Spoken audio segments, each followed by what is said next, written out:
Heaven and earth had been created. The sea ebbed and flowed between its shores, and fish frolicked in the waters. In the air sang winged birds, and the earth swarmed with animals. But as yet there was no creature in whose body the spirit could house, and from there govern the world around it. Then down to earth came Prometheus, Forethought, a descendant of the ancient race of gods which Zeus had dethroned, a son of Iapetus, whom Gaia had borne to Uranus. Now Prometheus was crafty and nimble-witted. He knew that the seed of heaven lay sleeping in the earth. So he scooped up some clay, moistened it with water from a river, kneaded it this way and that, and shaped it to the image of the gods, the lords of the world. To give life to his earth-formed figure, he took both good and evil from the core of many animals and locked them in man's breast. He had a friend among the immortals, Athene, the goddess of wisdom, who marveled at what the son of the Titans had created, and she breathed the spirit, the divine breath, into his creature which, as yet, was only half alive. In this way the first men were made, and soon they filled the far reaches of the earth. But for a long time they did not know what to do with their noble limbs or the divine spirit which had been breathed into them. They saw, yet they did not see. They heard, yet they did not hear. Aimlessly they moved about like figures in a dream, and were ignorant of how to profit from creation. They did not know the art of quarrying and cutting stone, of burning bricks from clay, of carving out beams from the trees they hewed in the forest, or of building houses with all these materials. Like scurrying ants they thronged in sunless caves beneath the surface of the earth. They did not discern the sure signs of winter, of spring decked with flowers, of summer rich in fruits. There was no plan in anything they did. Then Prometheus came to their aid.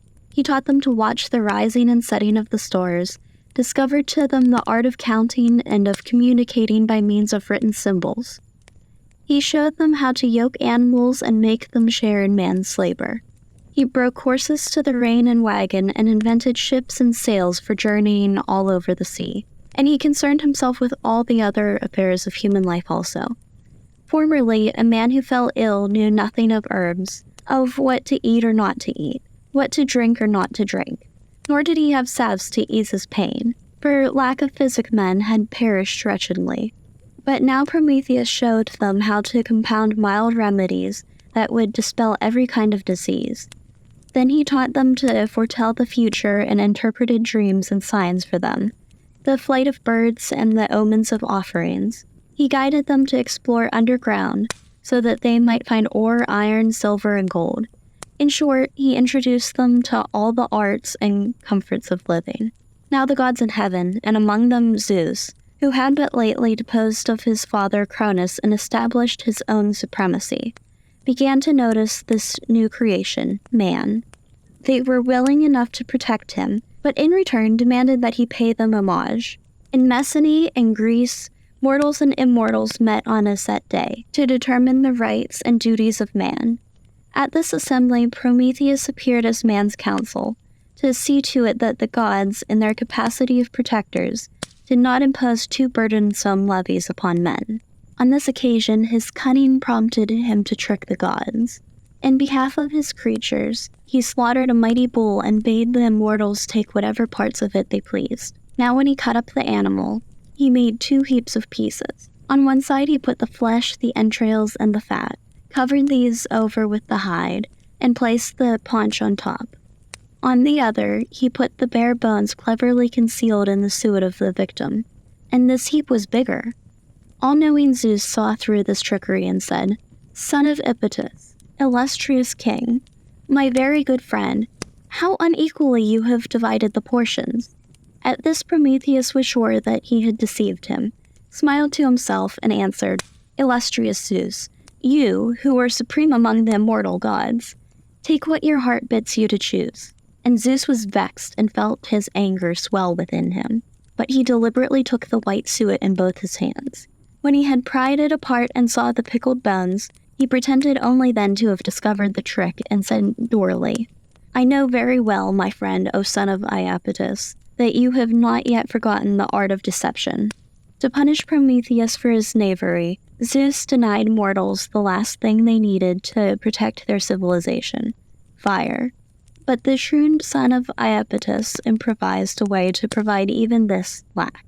He broke a stalk of pithy fennel, approached the chariot of the sun as it spun through the heavens, and held the stalk to its blaze until it smoldered. With this tinder he descended to the earth, and soon the first pile of brushwood was flaming to the sky. Pain pierced the soul of Zeus, the thunderer, when he saw fire rising among men, and casting its radiance far and wide. To offset the advantages of fire, which could not be taken from men, now that they had it, he instantly devised a new evil for them. He ordered Hephaestus, the fire god, famed for his skill, to fashion an image in the shape of a beautiful young woman. Athene herself, who had grown envious of Prometheus and withdrawn her favor from him, clothed the image in a robe of shimmering white, placed over her face a flowing veil, which the girl held, parting it with her hands, garlanded her head in fresh flowers, and bound it with a fillet of gold. This was also the work of Hephaestus, who, to please his father, had wrought it with great art and adorned it exquisitely with the many-colored shapes of various animals. Hermes, the messenger of the gods, bestowed language on the lovely mischief, and Aphrodite tricked her out with all the possible charms. Thus, under the guise of something most desirable, Zeus had contrived a dazzling misfortune. He named the girl Pandora, which means she who has gifts from all, for each of the immortal gods had given her some baleful gift for man. Then he led the girl down to earth, where the gods and mortals were walking about and taking their pleasure, and they were all filled with wonder at this incomparable creature, for never yet had men laid eyes on a woman. She, in the meantime, went up to Epimetheus, Afterthought, the brother of Prometheus, and less wily than he. In vain had Prometheus warned his brother never to accept a gift from the ruler of Olympus, lest men take harm from it, but to return it without delay. Epimetheus forgot this warning. He received the beautiful young woman with the utmost delight and failed to recognize evil until it was upon him. For up to this time, thanks to Prometheus' counsel, men had been free from misfortune and had lived without excessive toil or the long sufferings of disease. But this woman came bearing a gift in her hands, a large box tightly closed. Hardly had she reached Epimetheus when she flung back its lid, and out fluttered a host of calamities that spread over the earth with the speed of lightning. Yet one single good thing lay hidden at the very bottom of the box: hope. But on the advice of the father of the gods, Pandora shut the lid before it could fly forth, and closed her box forever. And now misery in countless forms filled the earth, the air, and the sea. By day and by night sickness prowled among men, secretly and silently, for Zeus had not given them a voice. A flock of fevers beleaguered the earth, and Death, who had been coming to mortals on slow, reluctant feet, now walked with winged steps. When this had been accomplished, Zeus turned to the matter of taking revenge on Prometheus himself. He handed the culprit over to Hephaestus and his servants Kratos and Bia, force and violence. These he bade drag him to the wastes of Scythia, and there, above a sinister chasm, forge him to a steep cliff of the Caucasus with stout, unyielding chains. Hephaestus carried out his father's commands unwillingly, for he loved the son of the Titans because he was his kin, his peer, the child of gods, a descendant of Uranus, his great-grandfather. He was compelled to have the cruel order executed, but he spoke words of compassion, at which his more brutal henchmen frowned.